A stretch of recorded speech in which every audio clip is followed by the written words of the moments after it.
சிவபெருமானுடைய தலையில ஏன் கங்காதேவி அம்மா இருக்காங்க? அவர் ஏன் கங்கை கொண்டான் என்று சொல்றோம்? இப்போதான் கங்கை நீர் தரையில் ஓடிக்கிட்டு இருக்கு. முன்னொரு காலத்துலலாம் ஆகாயத்துல தான் கங்கை நீர் ஓடும். அதனால அது ஆகாய கங்கைன்னு சொல்றோம்.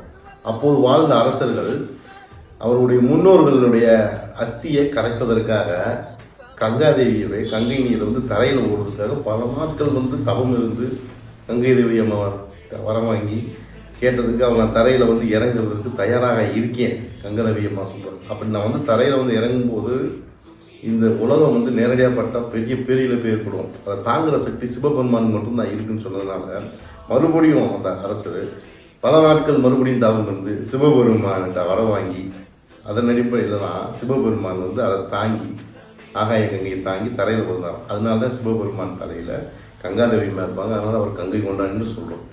சிவனுக்கு 1000 பாட்டு இல்ல, ஒவ்வொரு நிமிஷமும் உச்சி குளிரும்.